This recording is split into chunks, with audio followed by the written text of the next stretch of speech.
মা মারা গিয়েছে ৫ বছর হয়ে গেছে। বড় বোনের জন্য বুঝতেই পারিনি মায়ের অভাব।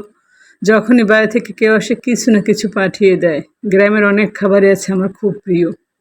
সেগুলো যেমন কচুরলতি, একটু শাক, তারপর নারিকেল, গুড়, তাল, চাল ভাজা বাদাম, আরও অনেক কিছু, যেগুলো অল্প অল্প করে হলেও পাঠিয়ে দেয় আমাদের ৩ বোনের জন্যই। আর আজকে আপনাদের শেয়ার করব কি কি রান্না করেছিল সেজ বোনের বাসায় বড় বোন পাঠিয়েছে। প্রথমে কি করেছি আমরা গিয়ে দেখি যে ও চাল ভিজিয়ে রেখেছে আর হাঁস ৩টে ভুনো করে ফেলেছে অলরেডি। আমাদের পরিবারের সবাই রুটি পছন্দ করে, সেজন্য ও বলছে আপা একটু চালের গুঁড়ো বেশি তো তুই একটু সিদ্ধ করে দে পরিমাণটা বুঝে। আমি চালের গুঁড়োটা সিদ্ধ করে দিয়েছি আর গরম গরম অবস্থায় দলা পাকিয়ে দেখিয়ে দিয়েছি কীভাবে দলা পাকাতে হয়। আর আমাদের সাথে আজকে হেল্প করেছে আমাদের ছোট ছোট ২ মেয়ে জুরা আর জুবেরা। নাজিফা তো বসেই গেছে ছোটটা ফ্রি আর বেলুন নিয়ে পিঠা বানাবে। জায়ান আর জারির বসে আছে সোফার উপর। বিশেষ করে কী যে আনন্দ করেছি আর বড় বোনকে ভিডিও কলে শেয়ার করার জন্য যোগ করে নিয়েছি। অনেক ভালো লেগেছে। আজকে ২ রকমের পিঠা না ৩ রকমের পিঠা বানানো হবে। তার মধ্যে একটা পিঠার রেসিপিটা আপনার সাথে শেয়ার করব।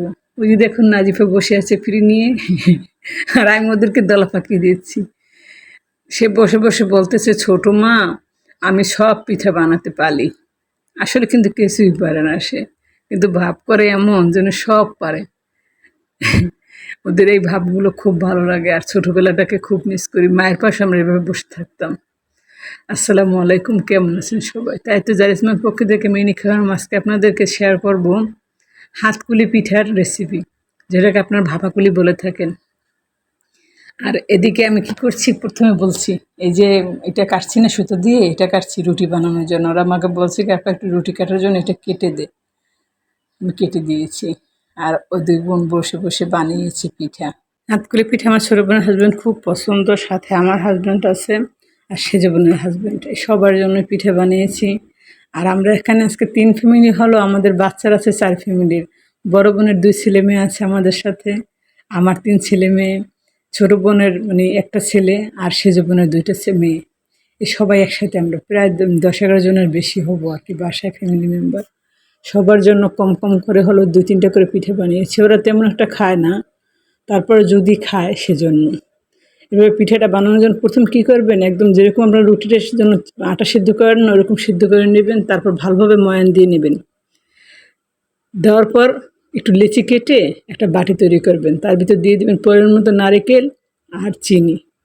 এটা দিয়ে মুখটা একটু সিল করে নেবেন, তারপর নকশি করে নেবেন নিজের মতো করে। হয়ে গেল কিন্তু পিঠা। আর এই পিঠেগুলো বানানোর সময় আগে একটা কাজ করবেন, সেটা হলো যে ভাপে দেওয়ার জন্য পানিটা চুলে দিয়ে রাখবেন। ১০-১২টার মতো পিঠা হবে আর আস্তে ভাপে দিয়ে রাখবেন।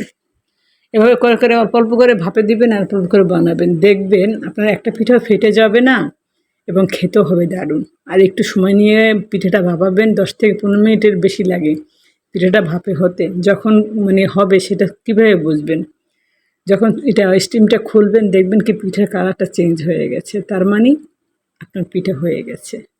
আর যারা এখন আমার ভিডিওতে ফলো লাইক সাবস্ক্রাইব কোনোটিই করেননি, প্লিজ ফলো লাইক সাবস্ক্রাইব পাশে থাকা বেল আইকনটি বাজিয়ে রাখবেন, কারণ জারিসমা মানে সহজ সহজ রেসিপি। আর আপনার কোন ধরনের পিঠার আইটেম দেখতে চান আমার ভিডিওতে সেগুলো কমেন্ট করে জানাবেন। আজ এই পর্যন্তই, আল্লাহ হাফেজ।